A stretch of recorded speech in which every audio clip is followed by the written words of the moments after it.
गया था। हाँ हाँ वो चला गया, फिर बहुत देर तक हम आपको टेक्स्ट भी नहीं कर पाए, तो खत्म हो गया था ना। तो हम लोग ये यस थ्री सर। बी कर रहे थे ना। हाँ yes sir. Yes I think sir. हो ही गया था ऑलमोस्ट। देखिए मतलब आइडिया तो आया था कि कैसे करना है। देखिए सो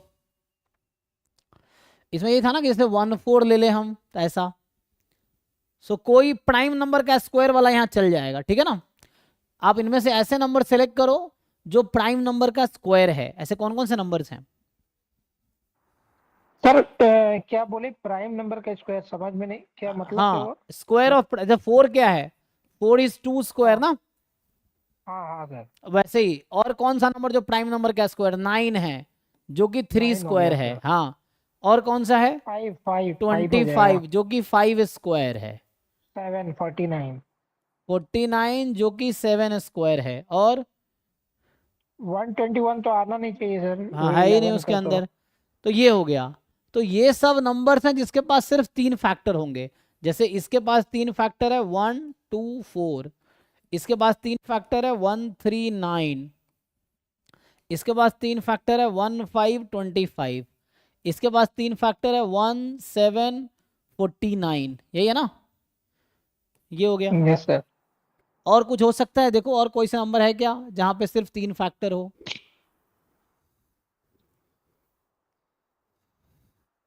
तो प्राइम का जो भी स्क्वायर होगा ना, पी अगर प्राइम नंबर है, so prime square has 3 factor 1 p square. तो हो गया। अब देख लो प्रोबेबिलिटी क्या होगी। Total you have 100 numbers, there are हाँ फोर तो। फोर फेवरेबल, 4 ही है ना। तो यस सर। 2 3 5 7 9 11, आगे तो होगा नहीं। तो ठीक है, तो इसका मतलब है 4 out of 100। तो आंसर इज 1/25 देन। ये आंसर है।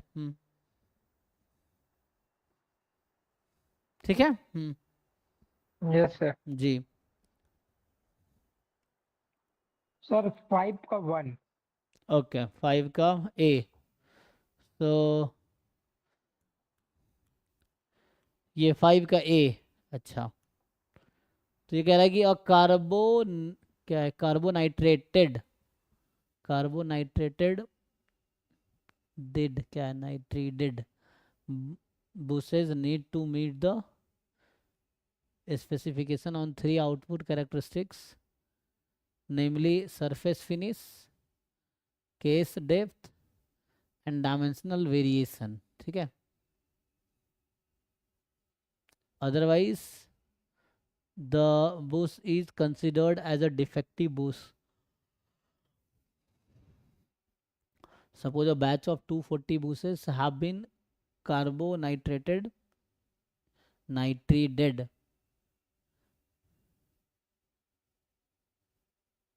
कार्बोनाइट्राइड होता था ना, नाइट्राइडेड जो भी है, हाँ। And 30 of them not meet the specification on surface finish। अच्छा,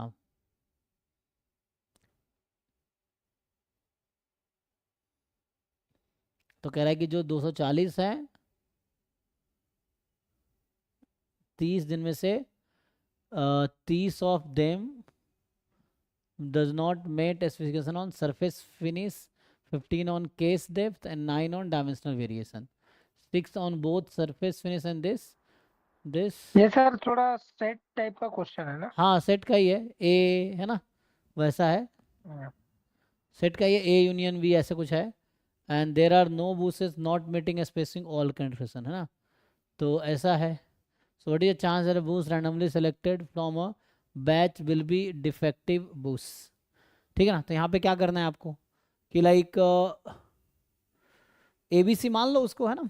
जैसे जैसे सरफेस फिनिश को ए बोल दो, इस वाले को बी बोल दो, और इस वाले को सी बोल दो, ए बी सी। तो कहना चाह रहा है कि टोटल कितने हैं। टोटल तो सर 240 है बैच का, हाँ मतलब। टोटल 240 को कार्बोनाइट्राइड, है ना। मतलब sir A union B union C का वैल्यू दिया हुआ है 240। हाँ और ये नॉट स्पेसिफिकेशन वाला को सर क्या लिखेंगे, मतलब कैसे कॉम्प्लीमेंट करके? हाँ कॉम्प्लीमेंट कर लो, कोई दिक्कत नहीं है। जैसे ए कॉम्प्लीमेंट वाले 30 है, बी कॉम्प्लीमेंट वाले 15 है तुम्हारे, सी कॉम्प्लीमेंट वाले 9 हैं, ठीक। सो ए कॉम्प्लीमेंट 30 है, बी कॉम्प्लीमेंट 15 है, सी कॉम्प्लीमेंट 9 है।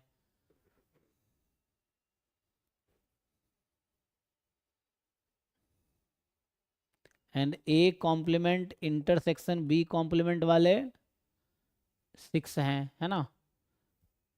Surface finish and case depth check कर लेना ऑर्डर है, सरफेस फिनिश एंड डायमेंशनल। तो A complement intersection C complement वाले 4 हैं, and 4 on case depth and, तो बी कॉम्प्लीमेंट सी कॉम्प्लीमेंट वाले 4 हैं। There is no booth not meeting specific on all 3। ऐसा कोई नहीं कि जो मतलब A complement B complement C complement वाले 0 हैं, ठीक है। तो अब पूछना चाह रहा है what is the chance that a booth randomly selected from batch will be defective. तो डिफेक्टिव का क्या मतलब है? either A complement, either B complement or C. अच्छा, तो मतलब आप ये कह रहे हैं कि ये निकाल लो, तो number of A complement B complement C complement ये निकाल लीजिए, है ना। A complement union B complement union C complement, तो इसमें जो चीज़ें चाहिए सब कुछ तो गिवन ही है हमें, है ना। Everything is yes given, sir. निकालिए और उसको डिवाइड कर दिए टोटल से, तो प्रोबेबिलिटी आ जाएगी, है ना। ये है, निकालो, क्योंकि otherwise considered as a defective, है ना। तो या तो ये होना चाहिए, ये होना चाहिए, ये होना चाहिए, और ऑल 3 होने चाहिए, है ना।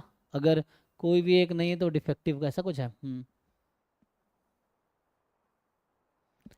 Need to meet the specification on 3 output, सबको, नहीं तो उसको हम ये बोलेंगे, हाँ ठीक है। तो ए बी सी तीनों का इंटरसेक्शन है तो ऐसा है, एक का भी यूनियन हुआ है तो वो है। लगा लो, सबको फॉर्मूला पता है, पुट करो आ जाएगा यहाँ से। तो you know the formula, A complement है ना, दिस प्लस ये this plus this. A complement फिर माइनस होगा ना सर, और लास्ट वाला फिर प्लस हो जाता है, जी जी, दिस इंटरसेक्शन दिस वाला। दिस माइनस में दिस दिस, दिस दिस ये प्लस तीनों, दिस। ये 0 है, ये तो प्लस हो जाएगा। कर दो उसको, डिवाइड कर लो, हो जाएगा। नेक्स्ट बताओ, अगर ट्राई करके आओगे नेक्स्ट बताओ। सर 2019 का थर्ड का ए पूछना। 19 का, तभी हम कहाँ पे हैं, 20 का 19 पे आ गया, अब ठीक है 19 पे।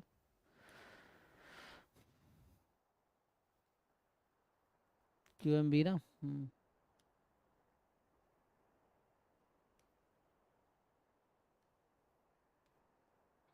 कौन सा थर्ड का? ए। ए।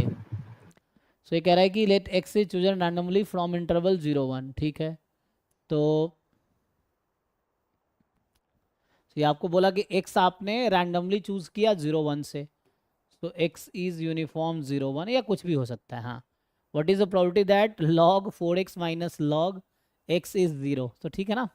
तो x is a random variable uniform 0 1, या x, अभी मान लो रैंडम वेरिएबल्स का डिस्ट्रीब्यूशन यूनिफॉर्म 0 1 है। अब आपको प्रोबेबिलिटी निकालना है, थोड़ा इसको सिंप्लीफाई करो, सिंप्लीफाई करोगे तो क्या होगा, log a minus log b, तो आपको पता होगा क्या होता है, कितना होता है, log a by b हो जाएगा sir. What is the probability that this is equal to 0, तो ये 0 सर कब? बट वो ग्रेटेस्ट इंटीजर फंक्शन में है ना, अच्छा ग्रेट, डायरेक्ट। ओ ग्रेटेस्ट है, हाँ वो तो मैं सीधा बॉक्स समझ रहा हूँ। अच्छा आगे पढ़ा नहीं है, दिस इज द ग्रेटेस्ट, कोई दिक्कत नहीं है।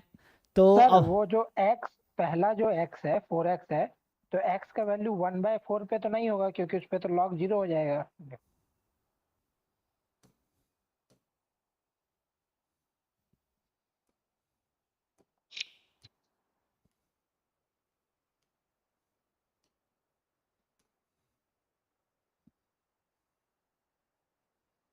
चलिए इसको देखते हैं।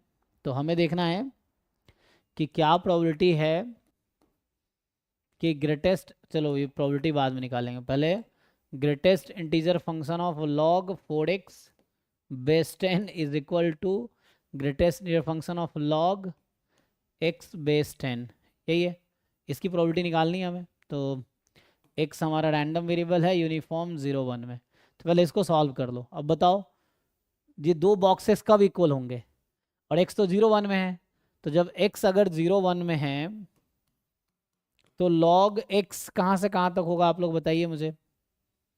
माइनस इन्फिनिटी से 0 तक। माइनस इन्फिनिटी से 0 बेस 10 में ना, सॉरी log 1 0, तो माइनस इन्फिनिटी 0 होगा।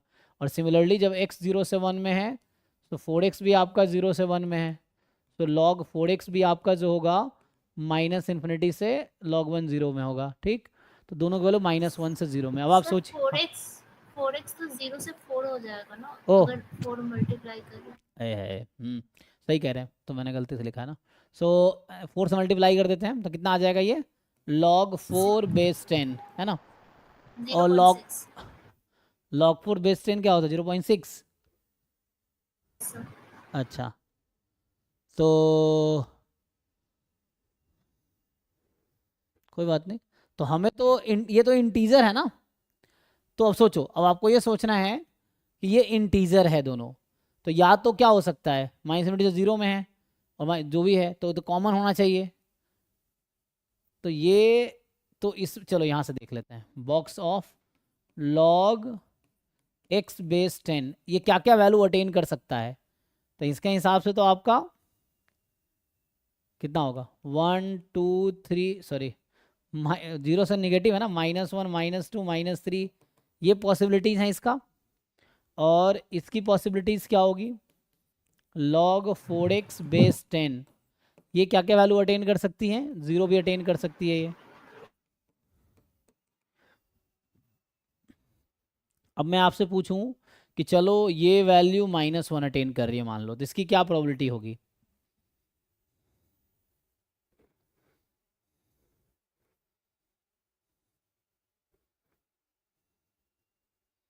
क्योंकि इंटीजर है ना दोनों, तो मान लो दोनों -1 है, व्हाट डज इट मीन, यहाँ से ये समझ आएगा कि log 4x जो है वो कहाँ से कहाँ तक है, -1 से 0।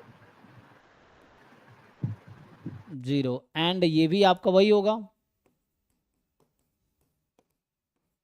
यही होगा ना, तभी ऐसा होगा। अब इसको सॉल्व करते हैं, तो log हटाइए, तो log हटाएंगे तो दिस क्वांटिटी है ना, सो ये इंप्लाई करेगा 4x इज बिटवीन 1/10 टू 10 की पावर 0 1, एंड ये इंप्लाई करेगा x बिटवीन 1/10 टू 1। अब दोनों का इसको 4 से डिवाइड कर दीजिए तो नहीं आ जाएगा। अब इसको ऐसे ही हमें हर पॉइंट के लिए जस्टिफाई करना पड़ेगा, तो अभी जनरलाइज कर सकते हैं, अभी तो मैंने वो किया है, जस्ट एक पॉइंट लेके दिखाया आपको, बट जनरलाइज हो जाएगा ये। सो x की वैल्यू आ जाएगी 1/10 होल अपॉन 4, ये 10 की पावर -1 एक्चुअली ना, 1/10 विथ व्हाट 10 की पावर -1 ये था, ये 10 की पावर 0 था है ना, 1 वॉज 10 की पावर 0/4, और यहाँ से है x बिटवीन 10 की पावर -1 टू 10 की पावर 0। इंटरसेक्शन क्या आएगा इसका, क्या लगता है, व्हाट इज द इंटरसेक्शन,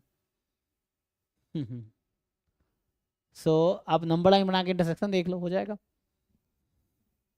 तो यहाँ पे जैसे 1 है ठीक, और बीच में 10 की पावर -1 होगा है ना, इधर कहीं 0 होगा क्योंकि 1 इज 10 की पावर 0।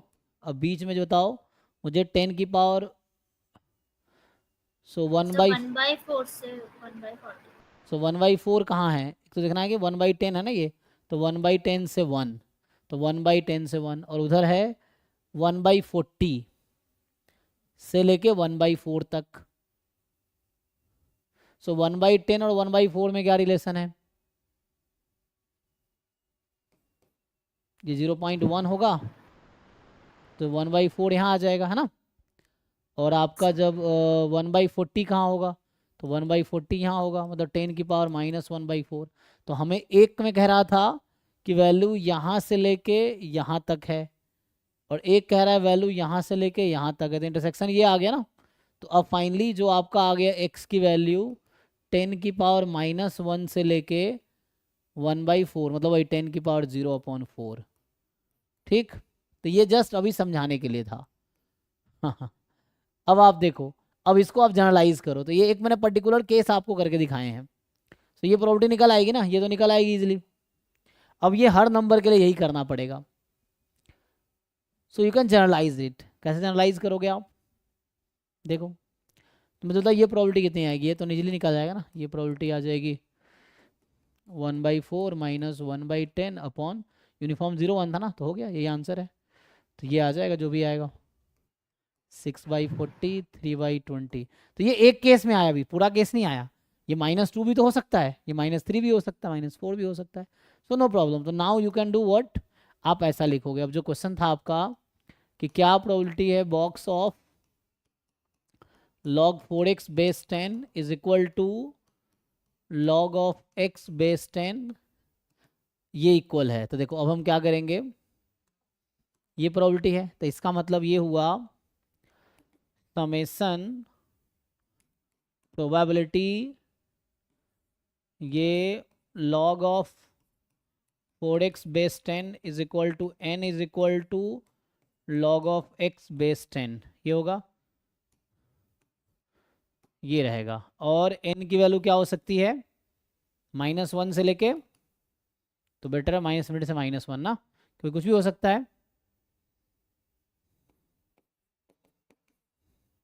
यही होगा ना, कुछ भी ले सकता है, -1 -2 -3 एनीथिंग, क्योंकि x 0 से 1 में है, तो वो 0 से 4 में था। तो कॉमन वैल्यू जो हो सकती है वो 0 इससे कम तो हो, मतलब 0 तो हो नहीं सकते ना, 0 होने के लिए 1 होना पड़ेगा, x को 1 हो नहीं सकता है ना, 1 इंक्लूड करना है, नहीं तो x जस्ट 1 हो जाएगा, 0.0 हो जाएगा, ठीक है, ये है। अब इसको खोलो, जैसे -1 के लिए हमने सॉल्व किया है, अब इसको सिंप्लीफाई करो आप, तो जस्ट समेसन बाहर रखो, नाउ यू सिंप्लीफाई इट। तो बॉक्स खोलोगे तो क्या होगा, यहाँ से क्या आएगा, log 4x base 10 is more then और लेस देन, बताओ क्या आएगा। n तो नेगेटिव है, ध्यान रखना है ना, या -n कर सकते हो आप, वो भी एक ऑप्शन है आपके पास। अगर इसको आप -n कर दोगे तो यहाँ आपका फिर 1 से इन्फिनिटी हो जाएगा। It's up to you how do you want to write. So n यहाँ 1 से इन्फिनिटी हो जाएगा, ये है।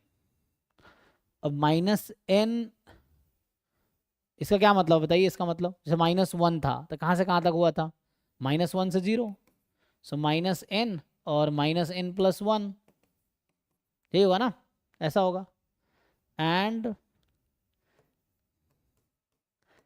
log x बेस 10 -n से -n+1, बिल्कुल वैसे ही होगा पैरेलली। आपको लग रहा होगा मुश्किल है, मुश्किल है नहीं, पैरेलली चलता रहेगा ये, और एट द एंड आप एक इंटरसेक्शन निकाल लो, फिर आंसर इजीली आ जाएगा। सो n फ्रॉम 1 टू इन्फिनिटी, यहाँ से खोलोगे तो आ गया 4x is more than, equal लगाओ, कोई दिक्कत नहीं है, ऐसे नहीं लगाओ, ठीक है, 10 की पावर -n, और यहाँ से आ गया 10 की पावर -n इंटू 10, मतलब वही, एंड इंटरसेक्शन एंड का मतलब x 10 की पावर -n, यहाँ आएगा 10 की पावर -n इंटू 10। अब आप देखो इसका इंटरसेक्शन क्या होगा, जैसे तब आपने इंटरसेक्शन निकाले थे वैसे ही अब निकालना है, summation n from 1 to infinity probability.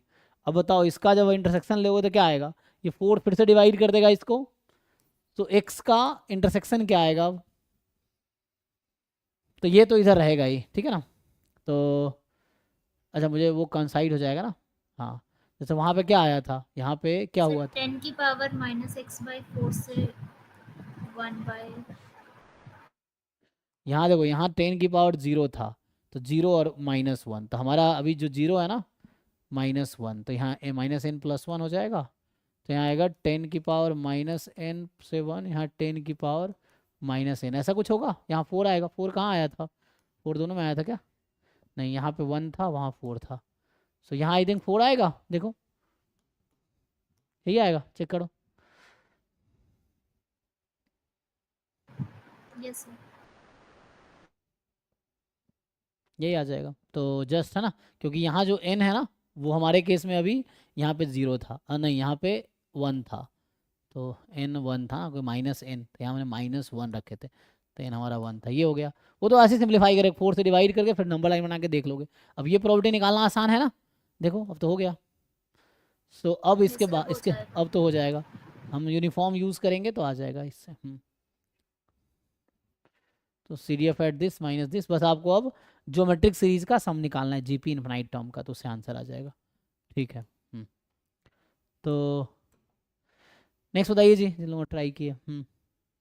Sir third के बी में अप्रोच क्या होगा, क्योंकि अगर डेरिवेटिव करके कर रहे हैं तो सॉल्व नहीं होगा। The graph of this is an ellipse in the first quadrant of the xy plane. अच्छा, let a and b be the maximum and the minimum value of y upon x over all the point x y on the ellipse. तो एक काम करो ना, इस पूरे equation को divide करो। अच्छा, या तो इलिप्स निकाल लो। अच्छा, ग्राफ है, एक इलिप्स है, वो तो हम जानते हैं इलिप्स है ना। तो इसको हम परफेक्ट स्क्वायर बना सकते हैं क्या? ये भी एक ऑप्शन है। इलिप्स का जो इन जनरल ग्राफ होता है ना, वो ये होता है, लेकिन ये तो रेक्टेंगुलर इलिप्स लग रहा है। बीच में एक्स वाई भी है ना, एक्स वाई नहीं होता तो वैसा है। तो इसका मतलब है कि ये कुछ इस टाइप का इलिप्स है। ठीक है, तो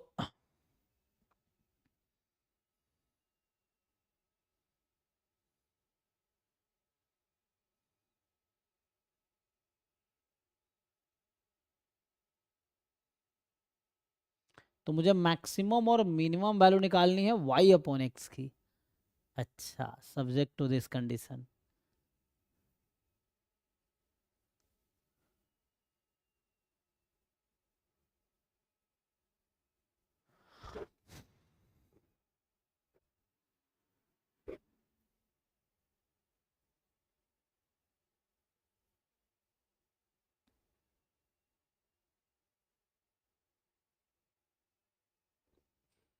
तो रेशियो को मैक्सिमाइज करना, what if I divide by y square, तो वैसा आ जाएगा, लेकिन हम मैनेज कैसे करेंगे, है ना, ये देखना है। तो थोड़ा सोचना पड़ेगा। सोचो क्या कर सकते हैं इसमें जो है, व्हाट कैन वी डू, क्या किया जा सकता है।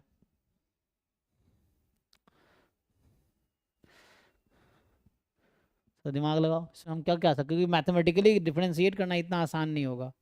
सो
हाँ जी, कुछ समझ आया? एक मिनट। सर इसमें x derivative and y derivative निकाल के किया था बट वैसे सॉल्व हो नहीं रहा। मतलब एक्स का डेरिवेटिव करके आप 0 पुट करोगे, वाई का डेरिवेटिव 0 पुट करोगे, तो उससे तो सर क्रिटिकल पॉइंट आएगी, तो उससे तो सर हाँ इक्वेशन का एक मैक्स, हाँ एक जगह सॉल्व किया है, जैसे जेड इक्वल्स टू हाँ जी। मान लिया है वाई बाय एक्स, और z equal to y by x कर दिया है, और वाई के जगह जेड एक्स लिख करके सॉल्व करके क्वाड्रेटिक बना दिया है एक्स में, और उससे वैल्यू निकाला है। तो उससे भी हो जाएगा, है ना?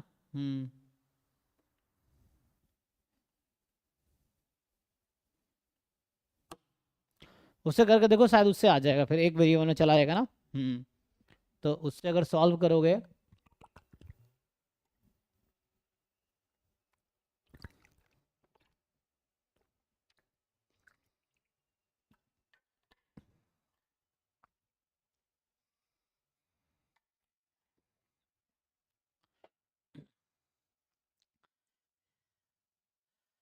सर अगर जेड पुट करके करता है तो फिर पूरा इक्वेशन जेड के टर्म्स में चेंज तो नहीं होगा? हाँ मतलब कुछ बच जाए, कोई दिक्कत नहीं, हो जाएगा फिर भी। जैसे उससे क्या होगा, क्वाड्रेटिक आ जाएगा जेड में आई थिंक। तो उससे क्या होगा हमारे पास ना, हाँ सर, एक्स में क्वाड्रेटिक आ जाए। है ना, जैसे मान लीजिए हम मान ले वाई अपॉन एक्स है ना, तो वाई अपॉन एक्स को हम लोग कुछ मान ले, जेड मानना, जेड मान लो या कुछ और मान लो, टी मान ले। वाई के जगह, हाँ सर, वाई को टी वाई एक्स की रख जगह दो, टी किया।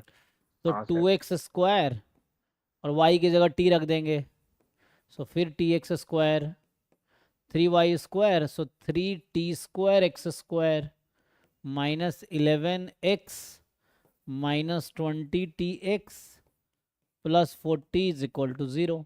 तो अब ये किस में क्वाड्रेटिक है, टी एंड एक्स में, तो किसी एक को हमें तो टी चाहिए ना, हमें टी चाहिए, तो हम एक्स में इसको ब्रेक करते हैं। सो टी वाला ना, तो t +2 × x², फिर नहीं x² 3 टर्म है ना, तो यहाँ से x² वाला एक साथ कर लो, सो 2 + t + 3t² एंड ब्रैकेट में x², फिर x वाला एक साथ कर लो, तो x ब्रैकेट में हो जाएगा -11 -20tx +40 = 0। ये क्वाड्रेटिक इक्वेशन है, तो यहाँ से x की वैल्यू आ जाएगी।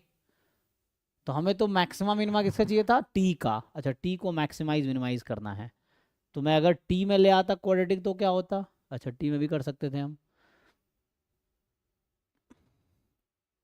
मतलब t² वाला एक साथ, और उससे t की वैल्यू आ जाएगी, फिर मैक्सिमाइज मिनिमाइज कर लेंगे, तो ऐसे भी हो सकता है। तो इससे तो x की वैल्यू आ जाएगी ना, तो हमें तो x नहीं चाहिए, हमें t चाहिए, और फिर हम मैक्सिमाइज मिनिमाइज कर लेंगे, तो t निकाल लेते हैं, काम करते हैं। तो यहाँ से ऐसे ना करके हम अगर ये करें, अच्छा डिस्क्रिमिनेंट बनेगा ना उस केस में, अभी जो किया था उसमें क्या होगा, डिस्क्रिमिनेंट बनेगा, तो उसको पॉजिटिव होना पड़ेगा। चलो यहाँ से x निकालते हैं, कोई बात नहीं। तो x क्या होगा, -b, तो 11 + 20t ± है ना, ये हो गया -b, और +-b² -4ac, तो ये आ जाएगा 11 प्लस, है ना, b², तो ये जब -4ac, 4 × 2 + t + 3t², ठीक है। सो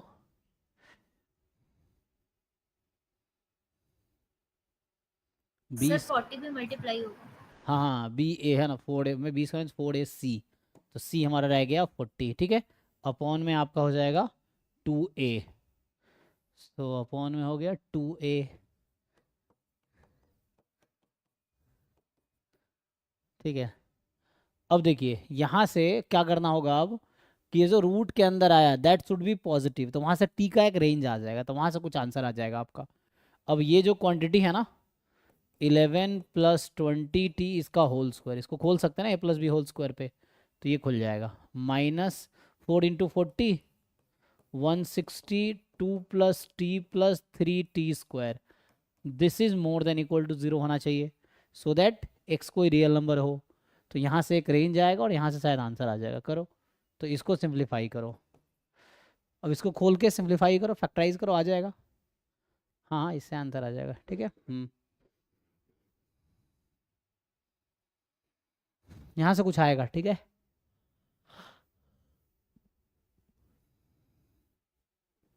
इसको और खोलोगे, 400t² 141, नहीं 11 का स्क्वायर कितना होता है 121 ना, तो 121 फिर प्लस 2ab, 2ab, ठीक है। इससे आ जाएगा 2 इंटू 2 इंटू 11, सो 44, 440 आ जाएगा ऐसा।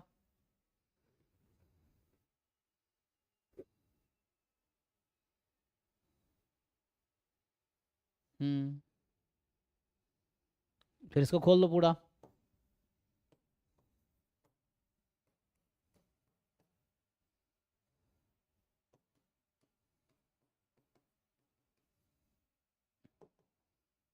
इसको करना है मोर देन इक्वल टू 0। अब इसको आप सिंप्लीफाई करो, तो यहाँ से जब आप सिंप्लीफाई करेंगे तो क्या आएगा देखिए।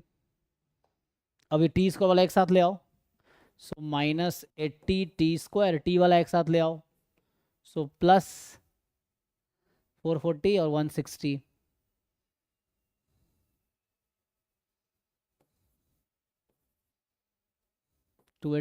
देख लो ये आ जाएगा। फिर कांस्टेंट वाला, ये हो गया कांस्टेंट वाला -199।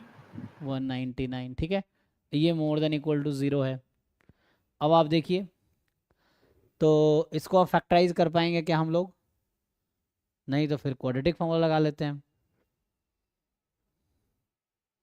मुझे लग रहा है ऐसा हो जाएगा 80t² minus 280t plus 199 is less than equal to 0।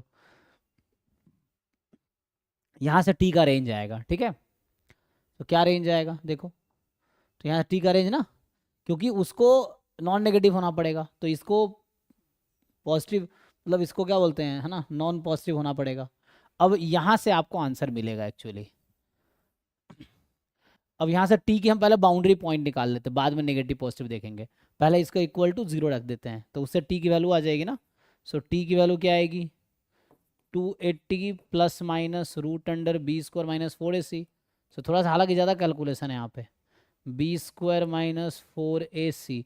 या हो सकता है कोई दूसरा अप्रोच हो जो मुझे समझ नहीं आ रहा हो, तो इसलिए लेंदी हो रहा है, तो है ना, b plus minus b² minus 4ac upon 2a, सो 2 इंटू 80 हो जाएगा, ठीक है।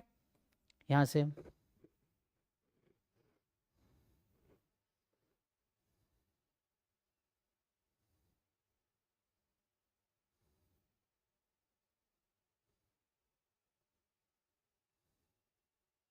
ठीक है, इसको सिंप्लीफाई कीजिए, तो इससे दो वैल्यूज आएंगी ना। अब हमें ये डिसाइड करना पड़ेगा, हम नंबर लाइन पे इसको रख देंगे।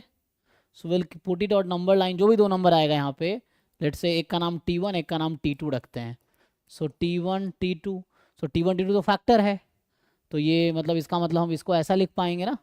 सो मीन्स हम ऐसा लिख पाएंगे t minus t1 into t minus t2 is less than equal to 0। तो t1 t2 के बाहर जब जाएंगे तो ये प्रोडक्ट को तो हमें 0 रखा था, तो जब t1 t2 दोनों ज़्यादा हो रहेगा तो ये प्लस माइनस प्लस, हमें नेगेटिव चाहिए। सो ये आ गया आपका आंसर जी, ये नेगेटिव बनाना ना इसको, तो मिनिमम वैल्यू क्या होगी t1। तो जो ए बी बोला गया था ना आपको, that a b is actually here this t1 and t2। So ये जो t1 की वैल्यू आएगी, यहाँ दो वैल्यू आई है ना, सो दैट मुझे यहाँ बताइए, अच्छा उतना करना भी नहीं है, what is t1 plus t2? इस क्वाड्रेटिक में क्या होता है, सम ऑफ रूट्स -b/a लगा दीजिए। सो 280/80 कैंसिल कर दीजिए, 28/8 कितना होगा, 7/2। So this is the answer. So a plus b 7/2 for your question. ये a है और ये b है आपका, t1 is a and t2 is b। देख लीजिए। Yes sir. तो हमें स्पेसिफिकली ये निकालने की ज़रूरत भी नहीं है t1 t2 एक्चुअली, हमें तो बस यही देखना था ना कि ये नेगेटिव कब होगा। तो हम तो यही सोच रहे हैं कि ना, ये बोला t माइनस t1 और t माइनस t2, या t minus a t minus b. हमें ये समझ आया कि ये नेगेटिव होने के लिए t को इस बीच में होना पड़ेगा, है ना। तो ये t की मैक्सिमम वैल्यू है, ये t की मिनिमम वैल्यू है। और जब ऐसा होगा, जब t इस बीच में होगा, तभी ये क्वांटिटी नॉन नेगेटिव होगी, तभी x रियल नंबर होगा actually. So this is the conclusion. Okay,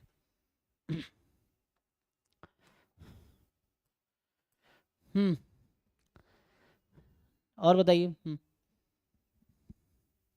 solve करके इसको कंप्लीट करके आओ, इसको पूरा ना, बुक जितना है इस बुक को कंप्लीट करके आओ। जितने ऑब्जेक्टिव तो मैंने क्लास में कराए, सब्जेक्टिव भी जो आप पूछ रहे हैं वो करा रहा हूँ। तो पूरा बुक कंप्लीट करके आओ अच्छे से कम एक बार पूरा बुक सॉल्व करो। जो पहली बार में डिफिकल्ट क्वेश्चन लगे उसको रेगुलर टाइम पे 3-4 बार सॉल्व कर लेना, सो दैट वो दिमाग में सेट हो जाए। वैसा है, ठीक है। तो ठीक है, आज ही स्टॉप करता हूँ फिर, इसमें टाइम हो गया है, तो कल आगे कंटिन्यू करते हैं। आज हालांकि लेट स्टार्ट हुआ था, 20 मिनट लेट ही स्टार्ट हुआ था, लेकिन फिर भी आप सॉल्व करके आओ, और जो डाउट रहेगा कल पूछना, क्लास तो डेली हो रही है, ठीक है। Thank you. Thank you sir.